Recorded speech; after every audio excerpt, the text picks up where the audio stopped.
Welcome to this tutorial on administering the P.A.S.T. My name is Linda Poletz. I'm a speech-language pathologist in the SunWest School Division where we use the P.A.S.T. to monitor phonemic awareness skills. The P.A.S.T. is the Phonological Awareness Screening Test. There are 4 different forms that you can use: A, B, C, and D. They can be found in Appendix C of David Kilpatrick's book, Equipped for Reading Success. As with any screen or assessment, the value of the results you obtain will depend upon the fidelity with which you administer the screen. If you follow the procedure that Kilpatrick has laid out, you will be able to compare your results to the benchmarks that he has provided, and you'll be able to compare your results to the results obtained by other personnel who help with the screening. Kilpatrick describes in great detail how his screen is to be delivered. You can find these instructions on pages 93 to 98 of Equipped for Reading Success. 4 aspects of administering the P.A.S.T. warrant special attention. In this tutorial, I will focus on the following topics: the delivery of the items and corrective feedback, the marking system and the discontinue point or sealing, the routing system, and the importance of documenting the student's errors. This tutorial does not speak to the interpretation of the results or the support that students should receive based on the past results. For information on these topics, please consult with your student support teacher or other supporting personnel like your literacy coach or student support consultant. Let's start by looking at how the screen items are to be delivered. The first thing to note is that there are no practice items in the P.A.S.T. If the student is incorrect or gives no response to the first item at a level, there will be corrective feedback given, which is meant to clarify the task for the student. Therefore, Kilpatrick is clear: do not add any practice items to the P.A.S.T. The next point worth mentioning is that the part of the word that is to be deleted or substituted is written in brackets. For example, the second item in level D1 would be presented as follows: say sunset, and the child would say sunset. The administrator would say, now say sunset, but don't say sun. The correct answer is set. For the second item in level G, substitution is required. The administrator would say more, and the child would say more. The administrator would say, now say more, but instead of say d. The correct answer is door. Finally, it's important to pronounce the sounds correctly, avoiding the addition of an unnecessary vowel. For example, M in round brackets and M in virgules or backslashes are pronounced and not ma. Similarly, C in round brackets and K in virgules are pronounced k and not k. The sounds of the letters S, SH, F, V, M, N, K, T, P, and TH are pronounced without an additional vowel.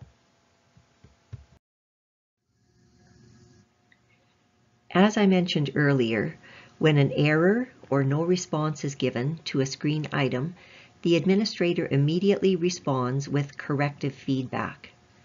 The words to say are printed near the top of each level.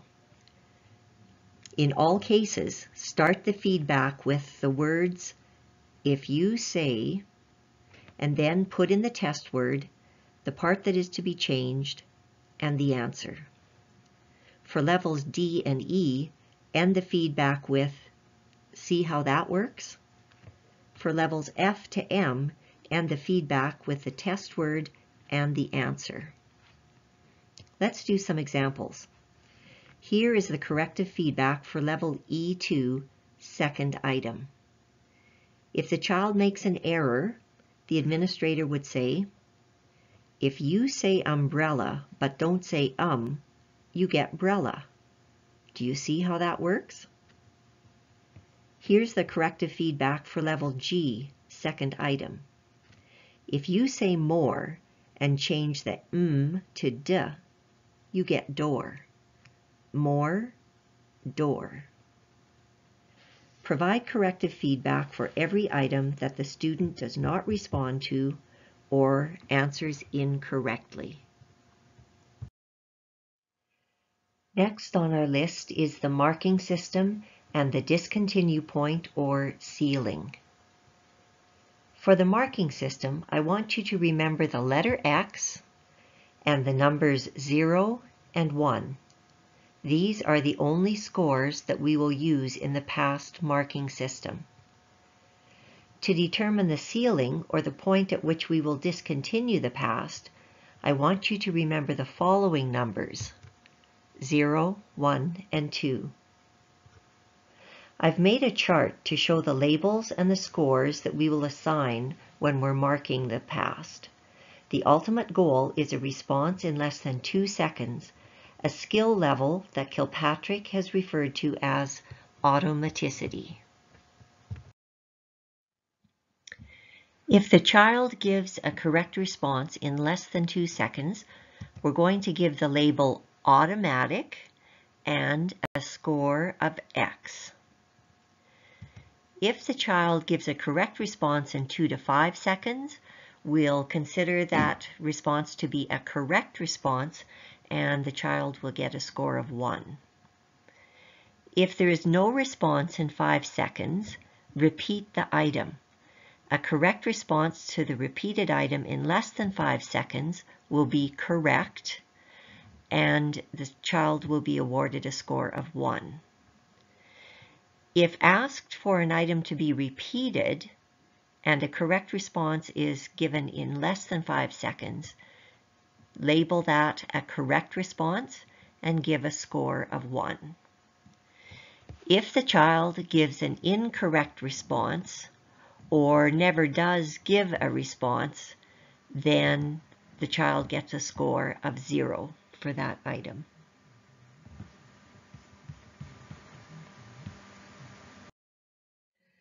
Now it's time to discuss the calculation of the discontinue point or ceiling, the place in the screen where the child makes enough errors that the screen should be stopped.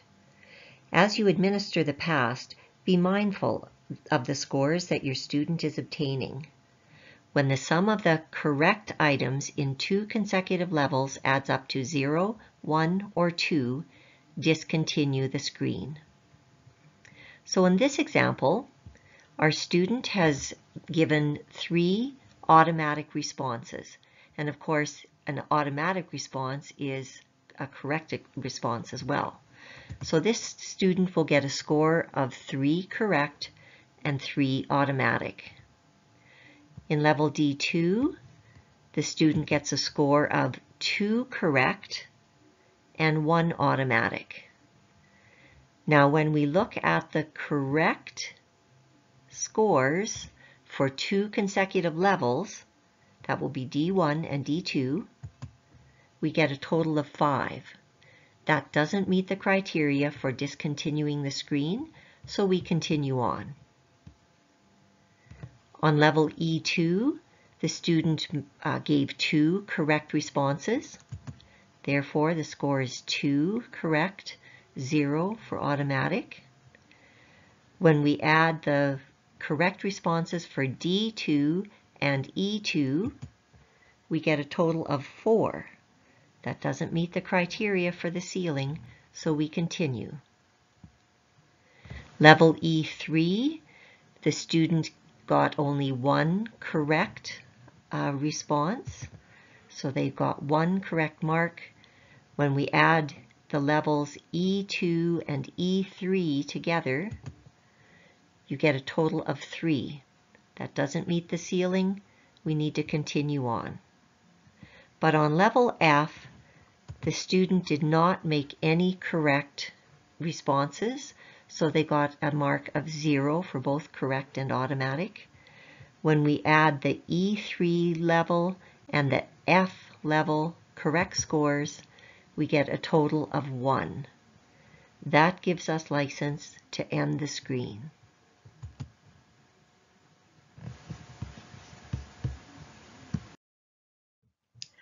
So now we know where to stop, but at what point will each student start? It turns out that regardless of grade level, every student will start at D1.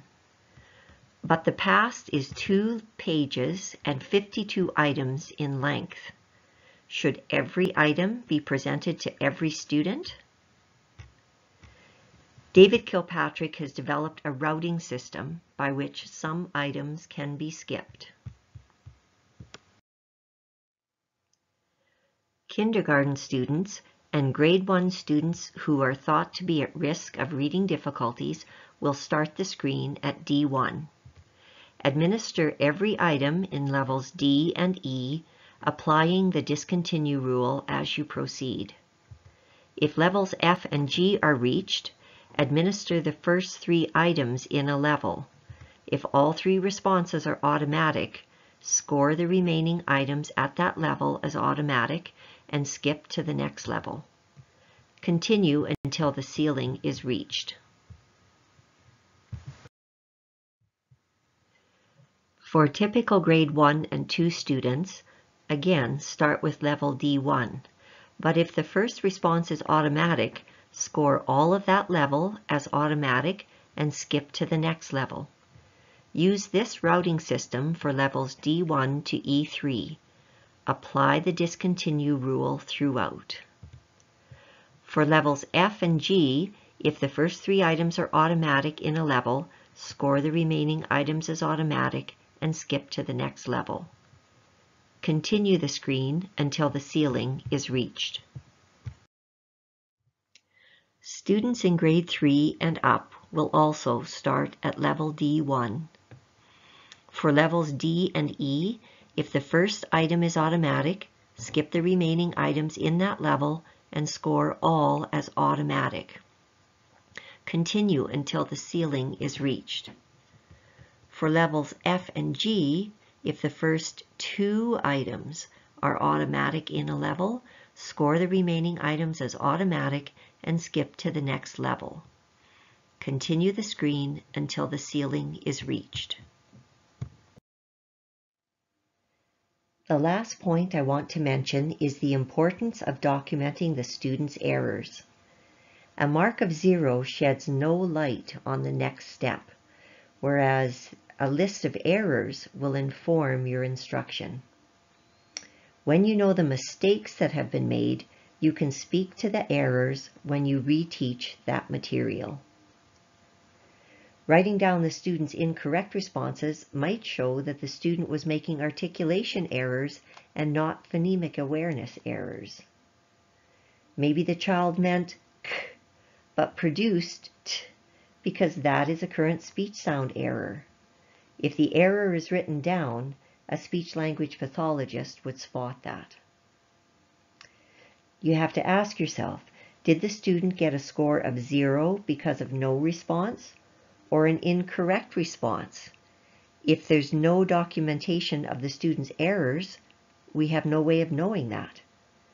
But consider, no response could be because of poor attention skills, while incorrect responses are more likely related to phonological awareness skills. And finally, incorrect responses to E2 and E3 in particular suggest weak syllable deletion problems where the student really isn't aware of unstressed syllables. If you have written down the errors, you are much more likely to spot patterns and therefore program for the child most effectively. Take a moment to reflect on the main points in this tutorial. Pause the video and complete these questions as a brief review.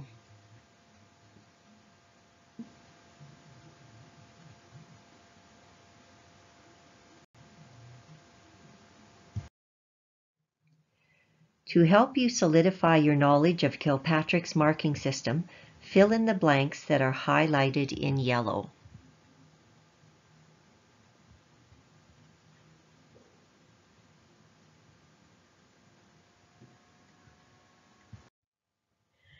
And that brings us to the end of this tutorial. I'll leave you with these 3 thoughts. The screen results you collect will only be as good as the administration of the screen. So, learn the procedure and follow the procedure. This tutorial is not a replacement for reading Kilpatrick's instructions. Access his book from your student support teacher or any of your student services personnel and read pages 93 to 98. If you choose to use the P.A.S.T, you are ethically bound to administer it following Kilpatrick's protocol. And finally, here is a quotation from Carol Ann Tomlinson, a leading thinker in the areas of psychology, education, and differentiation of instruction. She has said, "Assessment is today's means of modifying tomorrow's instruction." So, with regards to the past results that you collect, use them as you program for your students. How to do that is for another tutorial, another day. Take care and best wishes administering the P.A.S.T.